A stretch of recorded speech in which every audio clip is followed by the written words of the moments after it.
can't wait on other people to be what you've been called to be. You can't wait on their affirmation. You can't wait on their approval. You can't wait on their support. Sometimes you just got to run and look behind you and say, everybody who wants to run, run, but I can't stop running because you're not running with me. Listen to me, hear me.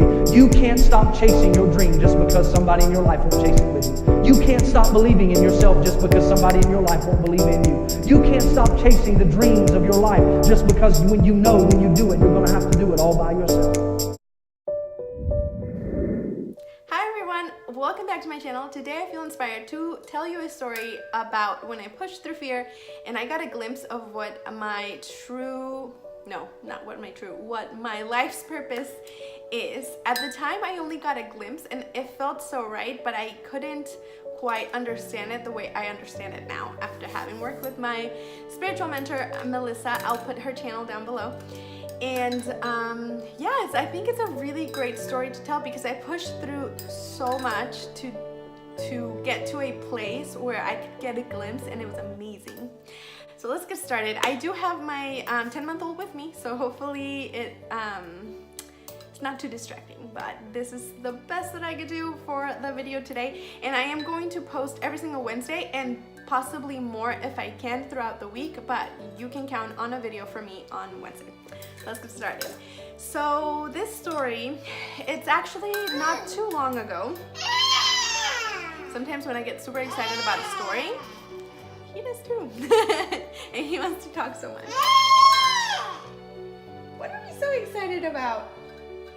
Well, to begin the story, I do have my little notebook here. So what has been popping up for me a lot, or I've started to really be aware of it, is fear. And a lot of people talk about different types of fear, so many fear-based things, I guess, like fear of success, fear of failure, fear of being great. That's a big one. Like fear of being yourself, being amazing, being, there's all these fears that are, I don't know, just there blocking us from success. But anyway, my story starts a few years ago when I joined a multi-level marketing company, and at the time I was doing it for myself because it was helping me lose weight, and I really, really loved the product. I still love the product. I'm not doing it as a business. But back then I thought that it would be a really good idea. So I I joined this and that. I got a coach. There was going to be an event happening, and everybody, raved about the events, how fun, how amazing they were, how much everybody got so much out of it. And I couldn't afford to go to the event. At that time, I could either afford to get my product or I could afford to go to the event. So I was like, what do I want to do? Because I really wanted to go. And I started thinking, like, how can I make this happen? Can I make this happen? And my coach actually called me and said somebody dropped out for a family emergency. They want to donate their spot to someone that really wants to go. So are you free? Can you make it? And I was like, and that's sort of when like fear number one started to happen, because I was like, no, like my intellect was just like, no, you can't go. You have a kid, like you need to find daycare, or not daycare, you need to find someone to take care of him. So that was problem number one. And at the time I had a really hard time asking for help. So even asking my mom to help me with him, it just made me feel bad. Like I didn't want her to drop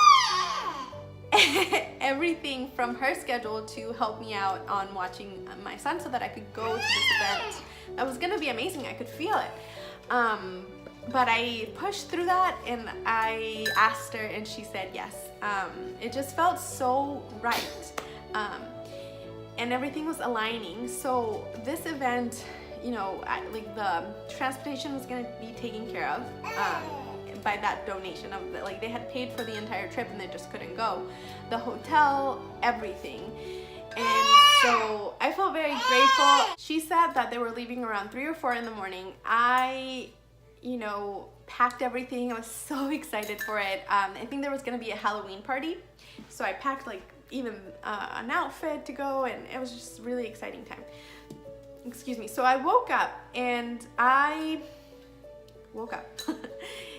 it was not super early, but a little bit earlier than I should have woken up. So I was like, maybe I could sleep for another half an hour. So I did, but I actually ended up sleeping a little bit more than half an hour, and I woke up like really close to the time that the bus was leaving from the location.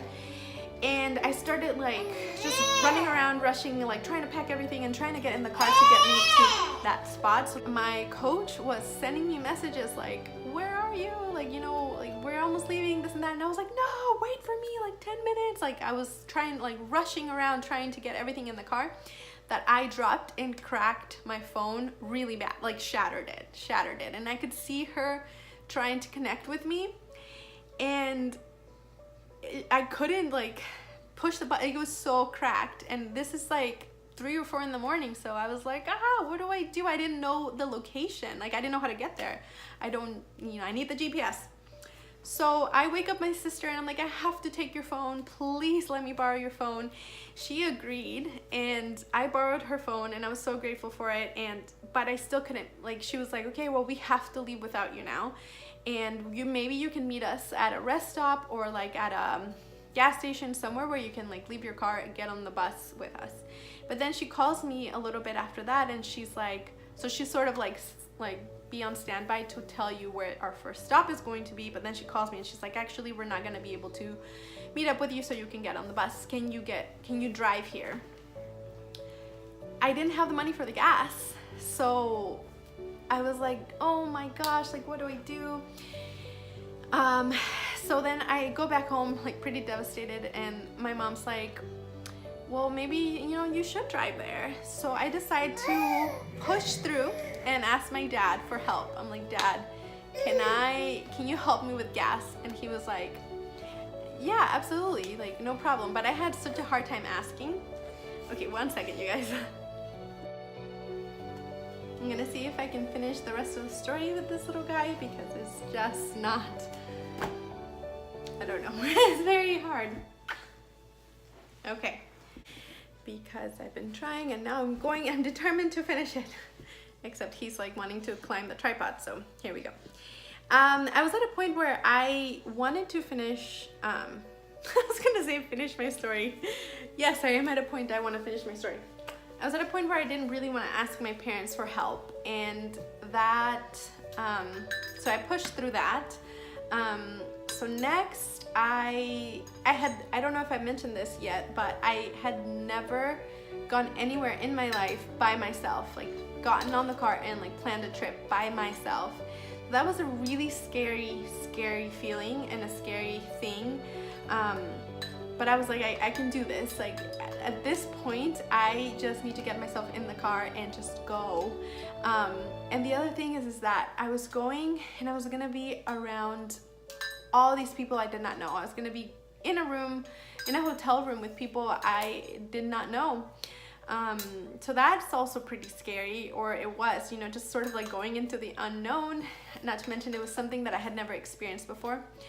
So I get in the car and I start going, and a little bit scared. Like I was even scared like at the gas station. I had taken trips before, flown different places for vacation or even gone on road trips, but I was never the person planning it or in charge. In fact, I was sort of like letting the other person do, or not letting, but the other person just did everything for me. The only thing that I had to do was show up, and like even the plane, like even checking in, like everything was done for me. So I learned a big lesson in that for the future, for now, that I always want to learn how to do things for myself, because I was not, anyway, so I got in the car and I drove to Florida, and I was even scared stopping for gas because I was like by myself, and I don't know, it was just all new and different.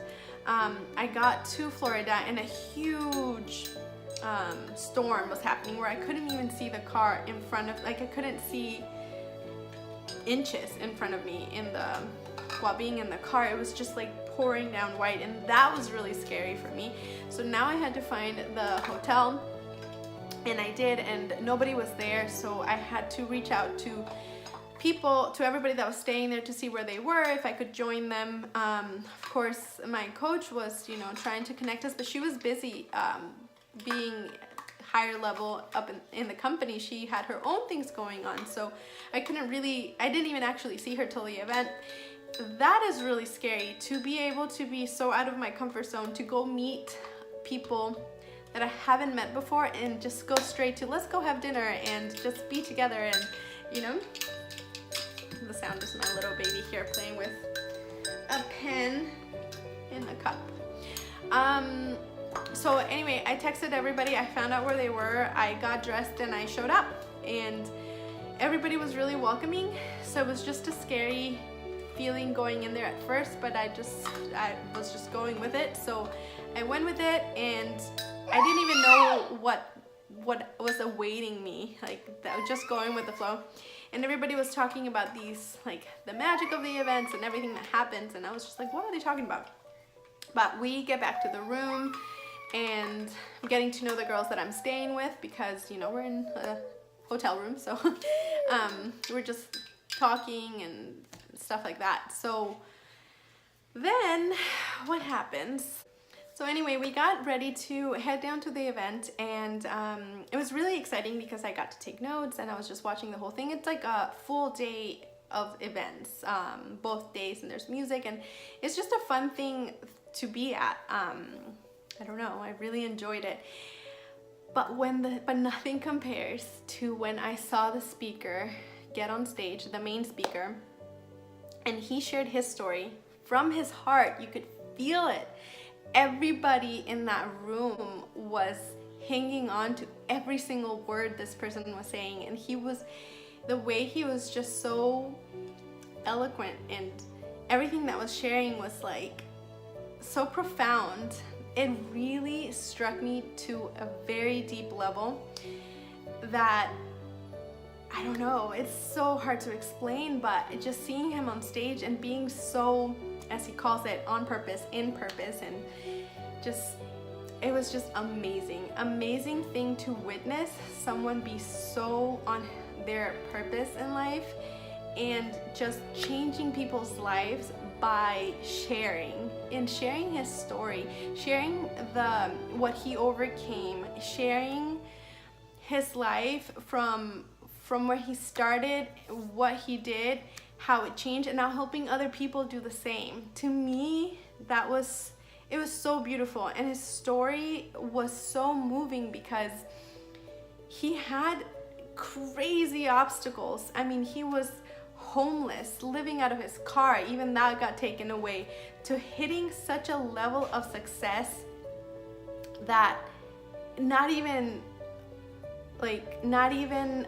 money and material wise, even though he did that, but in himself. And that's what he was sharing, and you could see that transformation. And what he was saying was that what he says is that you change your mindset, you change your life, and everything that he says revolves around that, and he helps people become a better version of themselves, which was, you know, supposed to be what we all wanted to do in that company anyway. But he was like living it by example, and just seeing him on stage to me was just really amazing. Seeing his energy, seeing the way he spoke, so fired up, so inspiring to a whole lot of people, and I could feel it. We were all feeling it. And after the event was over, everybody couldn't stop talking about what he said, and the whole ride home to me were just his words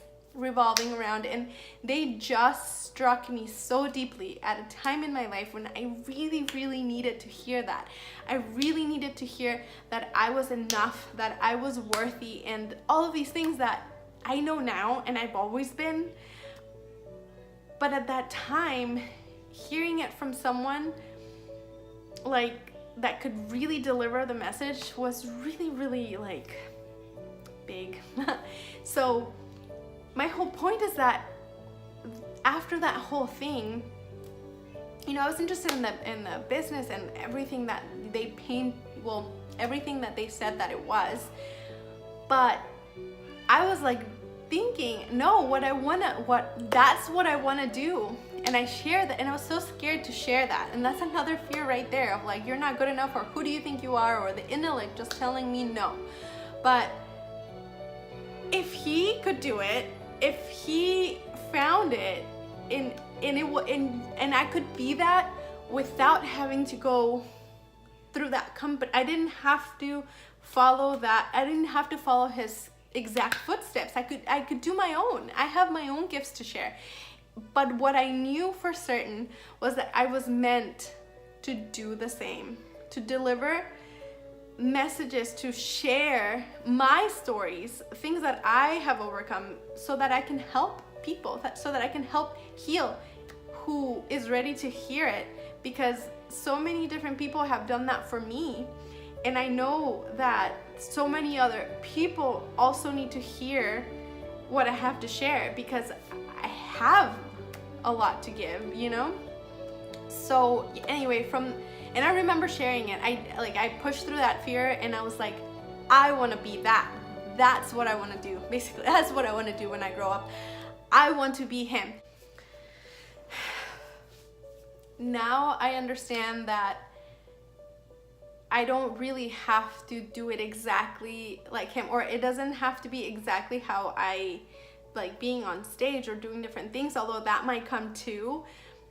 What matters is that I express and that I share my purpose in this lifetime. And by doing that, there is such a fulfillment that comes with that. And yeah, I'm just fired up to do that. But that was the moment that I got a glimpse of the energy of my purpose, which is my thrust is in the flow of my magnificence.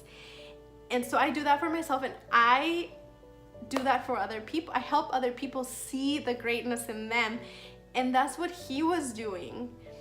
He was saying, look where I was, and look how great I am. And not in a show-offy sort of way, but in a way that he was just glowing. He was just full of energy. He was just full of life to give. And he was wanting for other people to do the same.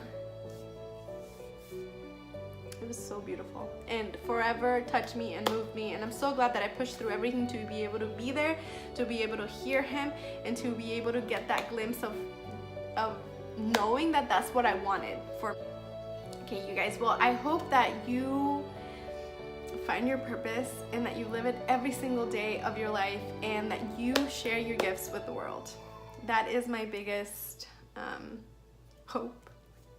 I hope that you found my video helpful in some way to push through some fears, some irrational fears that, why are they even there? You know, you're meant to push through them. And that, it helped you in some way, that you can ask yourself questions so that you can get closer to finding what your purpose is. What fires you up more than anything? What do you love to do? What have you been amazing at since you were little without trying? Because I know that I've always been really, really good at my purpose, and it's like I could realize it and other people knew, but now it's very, very clear to me. We're done. We're finally done. It's taking me a really long time. Alrighty, you guys. Hopefully you thought of me as a friend just talking to you, because this is the way that I talk to my friends. My kids are always talking over me, singing, crying. A little bit of everything is happening, but hopefully you found my video helpful in some way to help you push through some of your fears that, you know, you're meant to push through, so you can get to your greatness and you can start sharing your gifts with the world. So it gives you so much joy. And a big one for me was, what makes you lose a sense of time, track of time? What are we doing? What are we doing?